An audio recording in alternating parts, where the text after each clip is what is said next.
Hey guys, it's Kugsley. Man, I had the craziest dream last night. Oh man. So welcome to a dream log. I just woke up. I don't really know the order, but I had a dream that I was that there was visitors in my house. It was one of my coworkers from work. But not really. It's like a mix between that and a stranger. They wanted to sleep in my room. But my sheets were weird. And they're like, hey, can we change the sheets? We're practically sliding off of these things. And I was like, oh, okay. So they changed the sheets, and that sucked. And I was going to the store, and I saw, oh god, what was his name? Voice Randall from Monsters Inc. Um, there's that one clip with him on a skateboard and a backwards cap, like, "What up, my fellow kids?" Like that. I don't know. I forget what his name was, but he was in a grocery store as a worker. I was going around collecting sausages and juice. But I found a bunch of honey instead, and I was like, oh, I guess I'll go with honey. And because I can't find any juice, I guess we'll just not have any honey or juice. So I leave the store, and I see him, and I'm like, yo, man, stay cool. Don't keep the party going too long without me. And then I left, and I think he said, yeah, man, yeah, Kugsley, sure thing, you know. And then I go to the car, and I was like, hey, why didn't you guys leave yet? Because they were supposed to leave without me. That was supposed to be part of the dream, but they didn't do it. And I was like, okay, hey, what's up? Why are you guys still here? And my friend was in the car, my other friend was in the car, and my friend's mom was in the car, right? And I was like, yeah, what's up? Why are you guys still here? Come on, don't slack off. You're supposed to abandon me. And they're like, oh yeah, we were going to, but the mother got, and he said mom, but the mother, right? Their mother, mom got into an argument, through text message, and we're trying to figure this out, right? So I'm like, oh, okay, cool, whatever. Apparently, she didn't. I don't know. I guess she ate too many Tic Tacs, something like that. Had something to do with like something small like Tic Tacs, and her boyfriend or friend or brother or father or something was really angry and started sending online books, like not even coherent online books. Like one of them was about Dracula. I think it was like Love and Death with Dracula. We'll call it that. That wasn't the title, but we'll just something stupid like that. It's like Love and Death with Dracula, right? And so eventually she handed the phone to me, like, hey Kaggle, please can you figure out what this is meaning? Because I don't get it. So I read it, and it's complete incomprehensible gibberish. Like I can tell that they were trying to say something, but I don't know what it was. They just kept sending more ebooks over text message, and I was like, and like not like links. They were sending screenshots. Well, no, they were sending genuine pictures of books. So I guess it was technically a physical book that they were sending, but you get the idea. It was sent online or on phone. But they were taking pictures of pages of books and then sending them. I just couldn't keep up. And I was like, what the fuck? So we decided to go anyways. We're driving, right? And suddenly it's my dad who's driving, I think, right? My dad and my mom, but they're the same person. Don't question that. And we're going down this road, and suddenly this guy just like blasts past us, right? And I'm like, oh my god, that guy's going fast. And then he goes through a light, and I'm like, that light was already red when he went through that. That's cheating. And then he goes through another red light down the road, and I'm like, that light wasn't even green at any point by the time that he was near there. That's even more cheating. And I saw him go through the third light, and I was like, oh wait, no, actually that one's green, so that one's okay. But still, the other two weren't. So that's messed up. But he goes through them, and we assume that he's all right. And now we're not driving; we're actually walking now. Don't question it, but we're walking across the road. Luckily, the lights are red, so we can make it. So we walk across, right? I get to the other side. I'm in like this little grassy side of the road thing, right? It's like a little hill, and there's a neighborhood up top. So we go up the hill towards the neighborhood, and I find a frog, and I'm like, oh my god, guys, it's a toad. It was actually a toad, not a frog. Like, guys, look, it's a toad. And so I pick it up, because I love picking up toads and frogs. I hold it, and it tries to escape. I'm like, no, shh, toad. This is your life now. Shh, this is your life. You're in my hand now, toad. So I pick up the toad, and I hold it, and I'm like, hey, guys, anyone want to hold a toad? And my dad's like, no. My friends, no. My mom is also like, no. Again, they're the same person. My mom. Yeah, that was annoying. An alarm went off and cut off my recording, but don't worry about that. We'll just have it cut. So basically, I have to edit a picture on top of this anyways. So basically, I offer the toad to anyone, and they're like, no, no, we won't pick it up. I'm like, you guys suck. If it were my sisters, they'd pick up this toad in a heartbeat. I love picking up toads, all toads. So I set the toad down. It doesn't want to move, and I'm like, oh, it must think that I stole the soul from its body, because when I picked it up, its skin kind of like stretched back a little bit. You can you can move your skin around your body a little bit, right? So the skin moved back a bit, and I was like, oh man, he must have thought that I pulled his soul out of his body. So I'm like, don't worry, don't worry, don't worry. I'll just blow on him and, put a soul back and I just do that, and the toad just like reluctantly jumps off, like it doesn't know what the fuck just happened. And I'm like, yeah, see, look at that, there you go. You have like 7 souls now. You're welcome. I really blew on you that time. If you need more souls, just let me know. I'll blow you. So the toad goes away, and I'm like, that's good. Good story for the toad. So I leave with the family group, right? And we go through this neighborhood, and there's this dead tree. And I'm like, that's a dead tree. And we ignore it. And then we find more toads, and we knock on people's doors.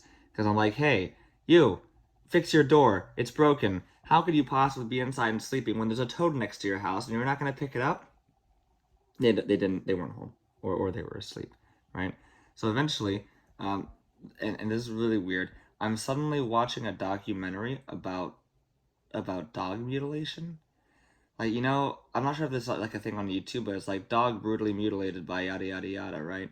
Like people exposing cruel practices, like declawing cats. Like no one should declaw a cat. That's just messed up, right? Well, this one, they were taking the gum line of the dog and cutting it off into like a really thin piece and stretching it out, and then they were putting it on the dog's nails to make a really pretty looking manicure. But I was like, couldn't you just paint their nails if you're really desperate of like giving them pretty nails? Why do you have to like take off their gum skin? That's horrible. It's like the dogs had like no lips basically. Like you just tore off their lips, and it was really graphic. So you tore off their lips, and then you stretched out the skin and then lye it in vinegar for 5 hours. And you pull it out of the vinegar, and then you reintroduce it to water to keep it alive, because I guess the vinegar didn't kill it. So you introduce the skin to water. And it's a big square, by the way. The skin is a big square. And then you just put it on their paws. I think they put it on their paws. It showed me the finished product, but I didn't, like, the finished duck? I don't know. The finished dog with the new thing done. And I was like, I don't really notice a difference. I just noticed it doesn't have lips now. Where did it go? I just assumed it went to the nails, but honestly, it could have gone anywhere, and I wouldn't have known. Honestly, they might not. They might have just thrown the skin away. Maybe they're just really sick dog hurt people. But I don't know. So I told my mom about that, and she's like, "What the hell?" Because suddenly she's at our house, and so I'm like, "Hey, mom, the craziest thing just happened. I just watched a dog get mutilated. It's pretty bad. Do you like ice cream? Because dogs were harmed in the making of this product." And she's like, "No, no, no, no, no. I never want to see that. Never show me that again." And my friend's once stepdad, I guess, not really stepdad, but like my friend's mom's once boyfriend is dying. So I call him, and I'm like, hey, Bob, how are you doing? And he's like, hey, Kugsley, yeah, I'm doing well, just living life. Ate some soup, kind of dying. And I was like, oh, you sound all right. And he's like, yeah, I'm all right now. Just living life, living like Larry. And so we talk. I hand the phone over to my mom. So they talk, and my phone's about to die, so I have to charge it, but I can't find the charger. Now, while this is happening, at some point in time, I had a completely different dream that was way more terrifying. So now we'll get into that, because that was the end of that dream. I charged my phone, and she sent me stuff. She sent me like a baked waffle, and I was like, or like a cinnamon bun waffle, and I was like, Mom, why did you force me to send that? She didn't know that you could like save passwords on your iPhone, so she set that up, and she didn't have to type in every single password anymore.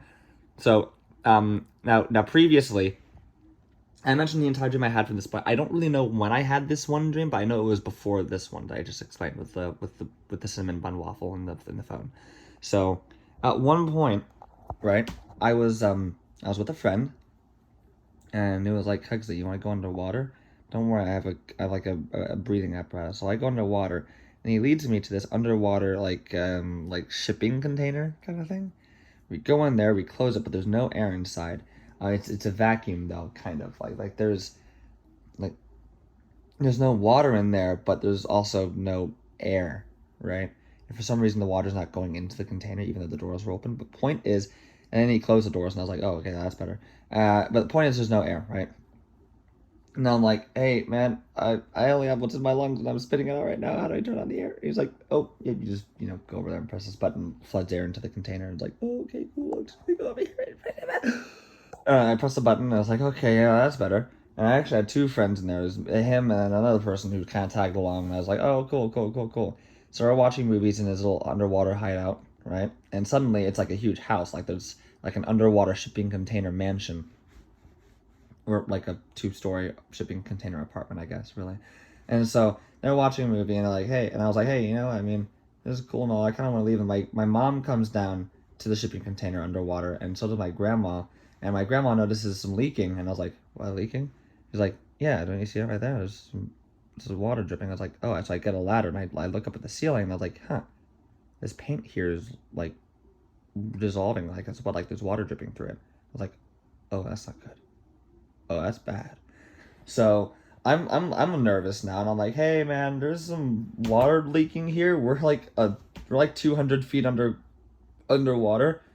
That's way more than 200 pounds though of force on this thing. So I'm pretty sure if this thing collapses, it's instant death for us. Can I leave? And it's like, yeah, Cugsley, just, chill out. It's cool. Hasn't collapsed yet. Let's finish watching this movie and then we're good. I was like, okay, sure. So my mom and grandma leave and they're like, okay, Cugsley, yeah, bye. Good luck, don't die. And I was like, I'll try not to. But it's pretty scary. So I don't wait for the movie to finish. I looked for a container because I'm like, okay, here's how this works. I have my lungs, right? And I have pressurized air in here. As I ascend to the surface, there will be less pressure on the air, which means that one bottle will hold more volume in my lungs than it would have went down here, right? Because it has more air in it when it depressurizes. So I'll hold my breath really big, right? I'll get a biggest bottle I can that has a cover that I can cover with my thumb, and I'll leave the container. And as I swim up, I'll slowly exhale to make sure my lungs don't explode. And once I run out of air, I'll breathe in the container to full capacity. I'll continue ascending and breathing out, and that should give me enough air to make it to the surface, right? So as I'm planning this, the guy who owns the shipment container guy, the friend's like, what are you doing, Cugsley? Why are you trying to leave? And I was like, I don't want to be here. And he's like, oh, okay. You thought I was going to stop you, didn't you? I was like, yeah, I kind of did. Like, nope, go on ahead. Just know it's safe down here. And I was like, safe down here? It's leaking. It's obviously not the most sturdy. And then suddenly we feel like huge vibrations and the power flickers for a moment. I'm like, what the hell is going on? And I'm like, what if something's going on up there? So I continue with my plan, but he gives me a submarine instead. And I was like, oh, that's really useful. So I go in the submarine. The submarine looks like that spaceship from 2001: A Space Odyssey, the one with the claws and like the circular pod, right? So I go up, and suddenly I'm no longer in my view. I'm in like third person view, and everyone in the surface is like there's a bunch of people in the water on the surface, right? And they're all being bashed by waves, and they're all being lifted into the air and then dropped back down as a wave hits them. And I'm like, what's going on here? Then one wave crashes in such a way like this is in the middle of the ocean, so, and there are waves, and that's really weird. But one wave kind of collides with itself, right? From different directions, and like shoots into the air. And one person was right there, and they got shot up in the air. They slowly fall, but then suddenly like a tractor beam comes down and grabs them, and there's like fucking cartoon aliens just like pulling them all away. And I was like, oh my goodness, Jesus Christ, there's cartoon aliens. So naturally, people start forming like water circles and like water acrobatic. What's it like? Water sports, people do like make shapes in the water with themselves. Like if a group of people like make a ring in the water and then do like choreographed dances in the water. Everyone started doing that. They weren't trying to communicate with the aliens. Rather, that's just how the waves were going, and they were doing choreographed water dancing. So the aliens just kind of picked up people as they could, and I was like, oh, well, I guess that means my mom's dead. No wonder she wasn't messaging me. So I go back down to the crate, and I'm like, yeah, I'll stay down here. And then that was the end of that dream and all the other dreams as well. Not in that order, though. Well, yeah, that was my dream log. Bye.